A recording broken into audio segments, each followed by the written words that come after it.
Bon, cette vidéo tey bii nag dañ leen di expliquer lan ngeen mën def ak dictionnaire waxoon nañ ñun nu mu tudd sax dictionnaire comme suñu defee A égale def ay accolades ba pare day doon genre information bu nekk day doon ay couple clé ak valeur bokku la comme par exemple que def juste valeur comme ni lii day doon ensemble mais dafa war a doon benn couple information bu nekk dafa war a doon couple clé ak valeur comme par exemple ñu ne nii x def 2.1 lii benn couple déjà lii nii 1 bi mooy valeur bi lii mooy clé bi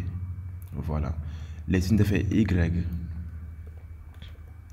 def 2.2 par exemple léegi ça veut dire que lii nii par exemple ça devient dictionnaire lay doon voilà dict soo ñëwee def par exemple print mu ngeen print juste benn comme par exemple benn information supposons fii ëllëg ñu naan ay a mën nañ ko tuddee point voilà point boo xam ne valeur x am c'est 1 y am c'est 2 voilà soo leen defee print non point soo leen defee point parce que def nañ print ba pare soo leen defee fii point par exemple exécuter ko di ngeen gis ni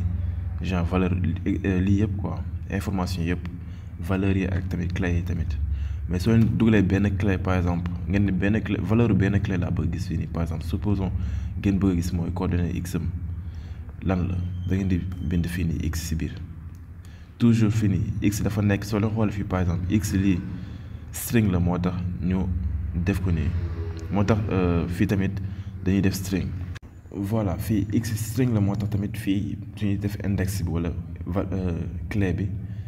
il faut ñu def ko mu nekk string su nekkoon x fii dafa nekk benn entier itam entier lay doon voilà donc ñu xool lan mooy valeur x point bi 1 la comme noonu ko gisee nii par exemple 1 voilà léegi nag point par exemple am na ay méthodes yu am importance tamit soo leen defee point da ngeen gis case am na tamit pop item set default update values yëpp par exemple mais pop bi par exemple comme c'est listé je crois mais jéem lañ ko essayer di ngeen gis mais bon ça à chaque fois soo leen di essayer soo leen dugalee mooy comme par exemple ñu xool case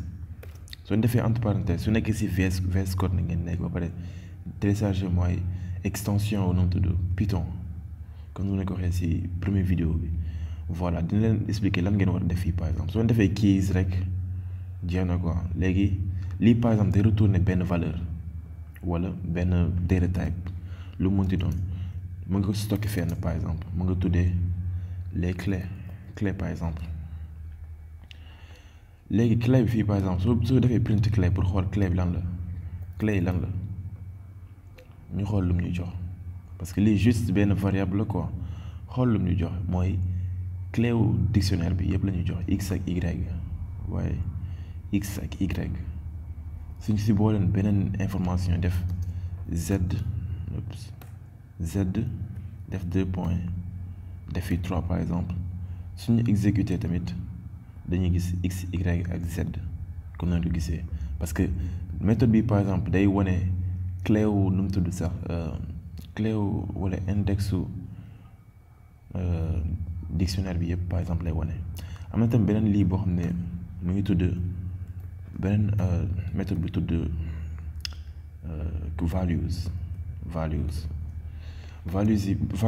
bi par exemple da leen di wan tous les valeurs yëpp la leen di wan donc mën nga ko tuddee variable valeur après def égal nga stocké ko mooy genre lii lu mu lay jox nga stocké ko si variable valeur lii ay variable rek dañ juste pour ñu xam fan nañu genre lii nii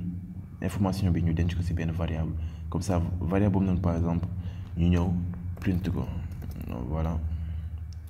print valeur voilà donc fii nii ñaari affaire nañu print clé ak valeur pour ñu xool clé yi ak valeur yi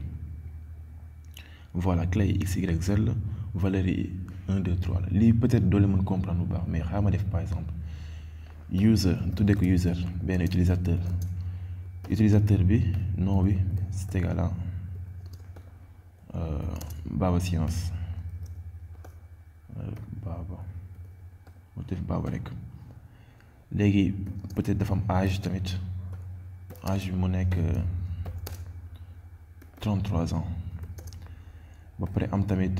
je sais pas mu am ma def taille tamit taille mais taille fi bon ma def taille léegi taille mu doon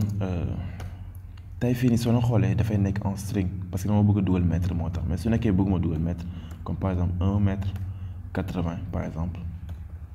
1,80 par exemple lii day doon float comme ni nga ko gisee nii mais su nekkee da ngeen bëgg a dugal mètre bi par exemple si biir da ngeen koy def si string 1 m 80 voilà 1 m 80 comme ça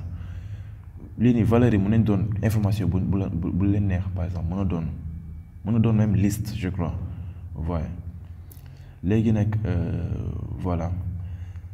suñ defee fii par exemple suñu exécuter pour xool mooy les clés ak les valeurs aussi tamit de cette dictionnaire ñu xool lan la ñuy jox point is not defined newul point mais user la user voilà léegi jox nañu mooy user par exemple keys yi la yor par exemple ça veut dire clé yi la yor nom âge taille supposons comme par exemple nga yor benn dictionnaire bu gudd xaw a gudd ba pare yow sa nga nekk fii par exemple léegi ngay dellu di xool ban dictionnaire ban genre yan clé ñoo nekk sa biir dictionnaire soo defee mooy print soo defee print mooy user point ubbi naa benn lii de ok léegi comme ma la doon wax fii par exemple supposons par exemple ñu yor ay lii yu bëri par exemple si biir dictionnaire moo am ay valeurs yu bëri ay informations yu bëri léegi nga bëgg xool soit les clés wala tamit les valeurs aussi tamit méthode yi ngay utiliser pour xam ko parce que soo defee nii soo defee user point keys da lay wax mooy